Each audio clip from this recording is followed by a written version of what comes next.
Hey guys, how's it going? So as we can see in the notices here, it looks like we've got a 2-hour maintenance coming up below.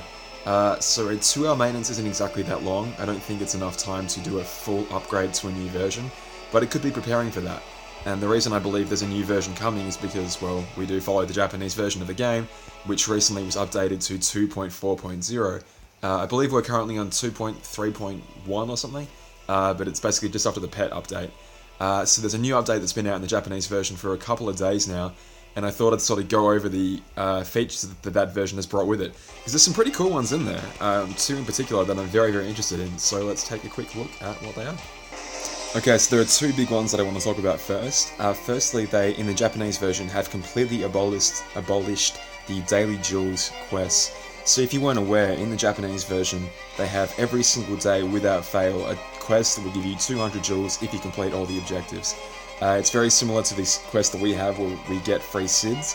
It's a daily thing with basically the same enemies every single time, and you just get the 200 daily jewels from that. So they've taken that away, and they've also taken away the daily SIDS, because the SIDS kind of have no purpose anymore, given that we had that beginner's board with an extra 40 cost on it. There's pretty much no need for SIDS anymore. So they've taken all that away and instead have replaced it with this little quest marker up here. It's located on our home screen. So if we go ahead and click on that, we'll see something that looks a little bit like this. So what we've got here is 4 tabs at the top. Obviously they're in Japanese because this is what the Japanese version of the game looks like. We don't have it yet. Basically we've got 4 tabs up the top there. I believe the one on the top left represents beginner. So there are some quests here that will only be available for an account that is below 30 days of age. So it's basically an incentive to catch you up to, well, maybe not fully catch you up, but at least give you some preparation to catch up to an account that's been around for a bit longer without you being completely left behind. The tab that is currently highlighted here, the second tab there, is the daily quests. So on this page, every single day, and I believe it refreshes, possibly with different quests every day, I don't know that much, but we've got 10 quests there that each award 30 jewels when completed. So there could be things like defeat X amount of Heartless in a day, collect X amount of Lux in a day, complete this many quests in a day, whatever. I don't believe any of them are extremely difficult by any stretch of the imagination. Summon X amount of raid bosses, that might be kind of a pain in the bum, but I don't believe any should be completely out of your reach. So completing all 10 quests at 30 jewels a piece is effectively 300 jewels a day, so they're taking away 200 jewels a day and giving back 300, so that's a pretty decent trade-off if you ask me. It also makes a lot of sense because a lot of the quests that we have in our version of the game, to get all the jewels you need to be decently powerful. It doesn't happen every time. A lot of the time they put further incentive rewards behind being powerful and at least give you the 200 jewels. But in a system like this, it should be the case that every single player is able to get all these daily jewels. In any case, the third tab there is like this party or weekly resetting set of quests. I don't actually know anything about those apart from like one example objective they gave, which is like collect 500,000 Lux in a day. Oh, sorry, in a week. And I believe that I can only assume to be much higher rewards than that as well. And the fourth tab there is the limited time only, like event sort of quests. That's kind of exciting me a little bit because, you could have limited time medals being given out there. Basically, we could see the return of event quests or event exclusive medals through this system, I suppose, if they do it, if they decide to do it like that. Who knows? But I'm really excited to, have more daily content to do every day rather than just, logging in, getting the SIDS if you can be bothered on getting your daily logins and then continuing to save. It's more stuff for us to do, which is, it's awesome, One sec. So I can only hope that if this does end up coming to our version of the game, which is obviously the global version, I can see it happening just because it's a big major feature of this update, so I don't see why it wouldn't come to our version. But given that we don't currently have 200 daily jewels as a standard, we have it at least 2 weeks out of the month. Sometimes we have a gauntlet which kind of half replaces it, believes it's about 1,000 jewels short, and then during the raid week we don't have any jewels given to us at all. So given that we don't yet have a guaranteed daily 200, I can't say with 100% certainty that we'll get this and that we'll get it to the level that the Japanese version has it. I could see them doing only 20 jewels per objective here, so 10 times 20 would be 200 jewels for a day. I would love it. I would absolutely love it if we were going to get 300 joules a day just from playing the game. That would be fantastic. But I'm not going to hold my breath, and I'm just going to wait and see what happens. So another thing to note here is that when you do complete these objectives, they aren't automatically added to your account. You do have to go down and press this little button down here, or either of these buttons, to actually obtain your rewards. So don't forget to do that when this update eventually happens, if it does happen. There's another really cool thing I want to talk about as well. So it seems like they're giving us a way to improve the guilt value of our medals without like increasing the tiers almost. Anyway, what they've introduced is these power boosts. So in the first iteration of these things actually coming out, it's a boost of the power attributes. That's a little bit confusing. Basically, there's a boost here that they've given, which is this one right here. I've gone ahead and basically placed the different attributes onto the little symbol, the little flame symbol, in the assumption that this, at the very least, the speed and the magic one will come out. And who knows, possibly an upright and reverse buff as well. This is completely hypothetical by my guess, but I think with very good confidence we can say that these three are going to exist. Anyway, I'm jumping ahead. In the Japanese version of the game, they just introduced these boosts, and for the introduction of them, they are of the power attribute. So basically, there are 5 quests that you can do, and in Quest 1, Quest 3, and Quest 5, they award these little items that sort of sit on your player profile. The first one for doing Quest 1 is 5%, for Quest 3 10%, and for Quest 5 a 25% boost. And what that boost actually is a boost to the guilt value of your power type medals. So as you can see there, if you stack a 5, a 10, and a 25 together, you end up with an additional 40% guilt boost on a power type medal. So this screenshot here is pulled from the brand new Roxas medal that just came out, which is of the power attribute. So effectively, if you were to use the special attack of this medal, because you have the 3 boosts there adding up to 40%, and you're already hitting with a 200% guilt, you're effectively hitting with a 240% guilt for that medal. Which is crazy, we're getting we've only just got tier 7 in our version of the game, and already it's breaking even further beyond that. It's crazy, it's completely...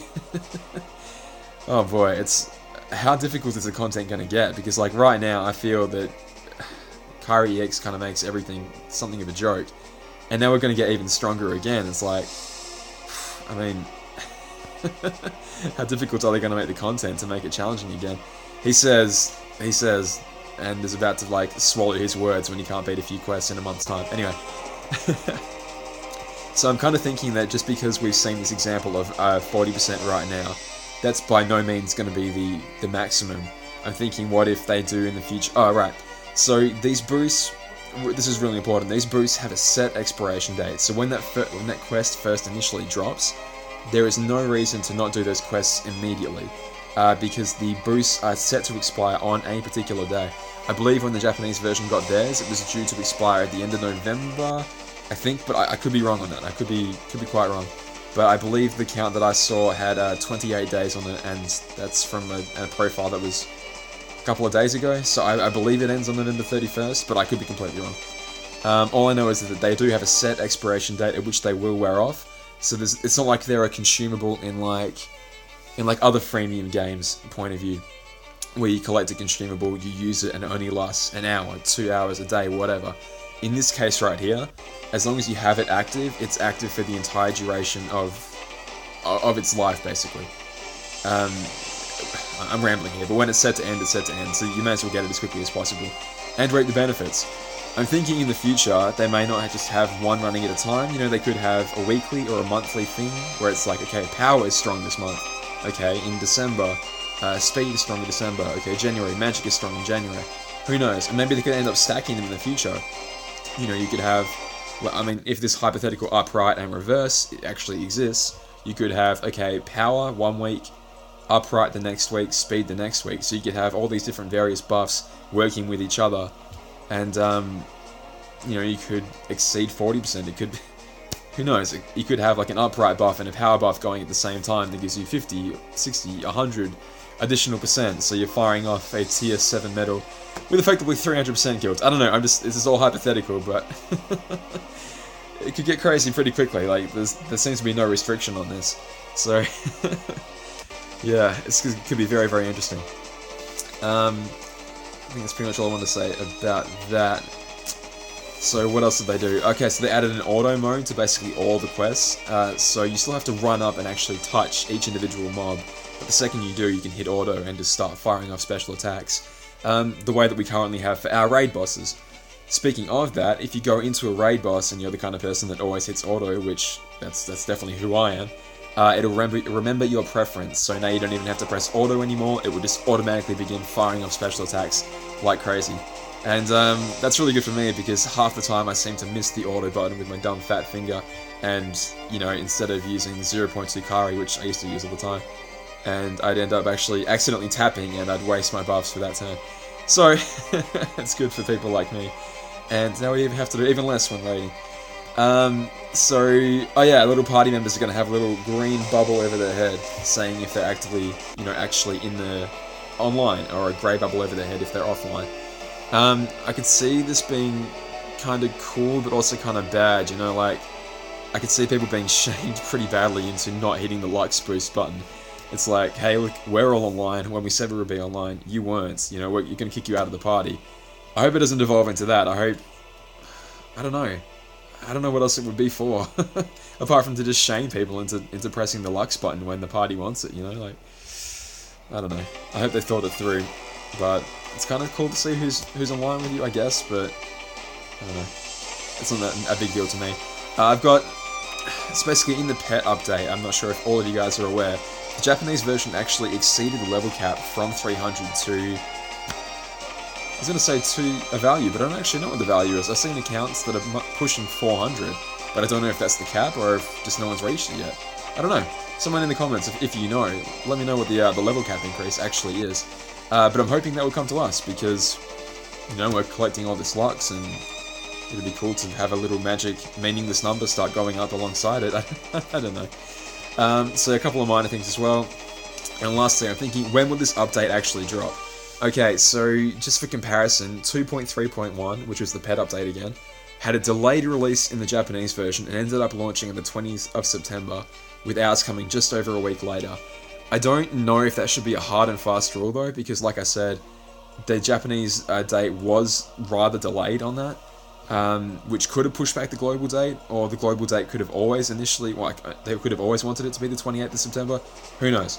Who knows? But the fact is that our Twitter, the global version of the Twitter account, started posting about pets coming up more and more and more before the event actually launched, talking about this jewel campaign. They were going to give us free jewels because to celebrate the launch of the pets. So we knew when that was coming ahead of time. We've heard no such news about this new 2.4.0 update. I believe it came out either on the 1st or the 2nd of November, depending on time zones or whatever. I'm in Australia, so it's a little bit hard to see exactly which time zones correspond to what in Japan, but anyway, it was either the 1st or 2nd of November, so it could be a week behind, but I believe, I don't know, the Twitter account would probably start going on about it, if that was the case, but who knows, we could see it as early as next week. And that's about it, I believe, for the update, so it's a really cool one, so let me know what you guys are excited for. I'm really interested to see what this whole boost thing is going to turn into, and potentially just how friggin' broken it could get.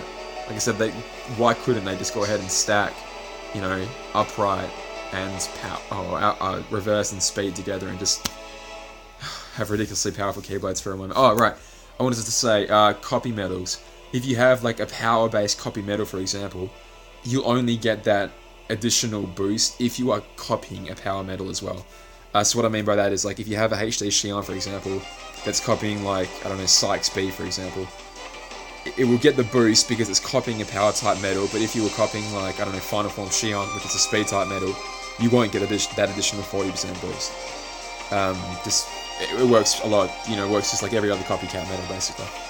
Yeah, so let me know what you're excited for, guys. Are you excited for the daily 300 jewels? Do you think we'll get 300 jewels a day? I'd like to believe we will, but they could bump it down to 200, or we could not get this thing at all, and they could keep it to the current system that NA has, Global has.